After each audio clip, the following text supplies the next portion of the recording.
The devastating drought that has impacted California has been hardest hit in the area that I represent in the San Joaquin Valley with my colleagues Valadeo and Jeff Denham. And we have tried everything possible to try to effect together a bipartisan effort to fix what is a broken water system in California. And believe me, it's broken.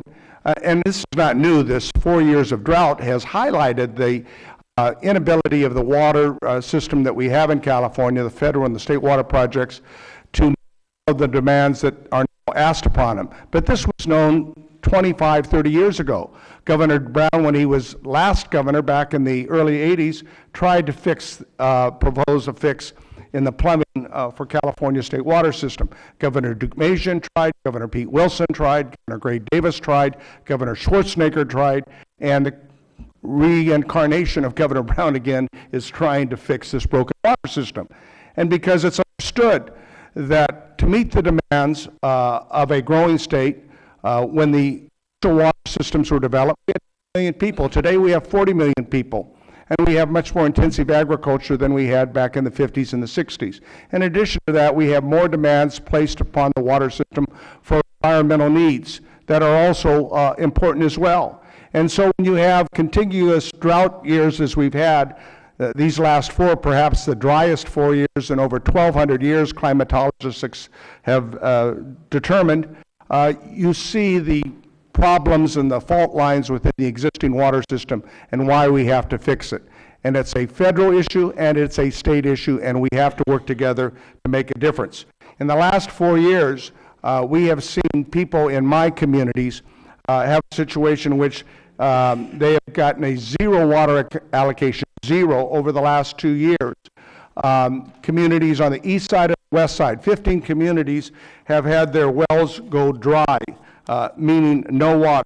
We've had a situation in which it has had a disastrous impact as it relates to the groundwater and subsidence, and clearly the current situation is we're trying to hang in there because we have over 600,000 acres that have gone fallow over the last several years, fallowing crops that we would normally grow, tomatoes, asparagus, melons, all sorts of good products that are healthy for Americans' diet, go unplanted because they're trying to keep permanent crops alive.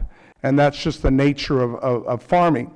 But we're doing so in a way that is unsustainable because we're taking water out of the ground that in a long term just is not feasible to continue to stay in business. And now we're hearing that the El Nino conditions, which we've been blessed with over the last 6 weeks, are beginning to collapse. The high ridge pressure is coming back, and some climatologists are predicting that we'll get an inverse condition in which next year will be a La Nina, which means we get less water, another drought condition.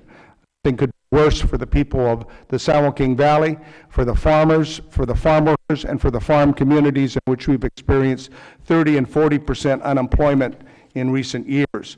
These are people's lives that we're talking about. And it's also our ability to produce the food necessary for America's dinner table that is impacted.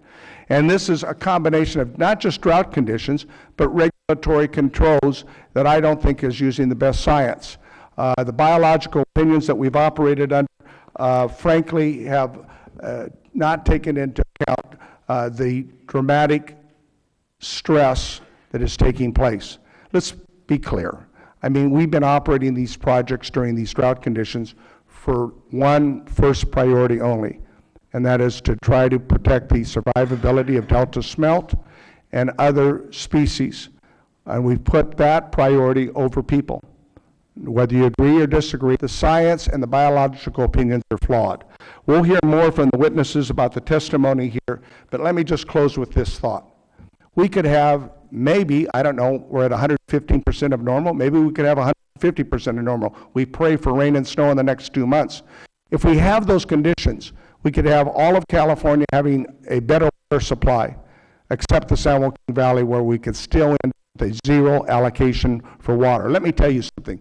That is unacceptable, it's avoidable, and it's immoral.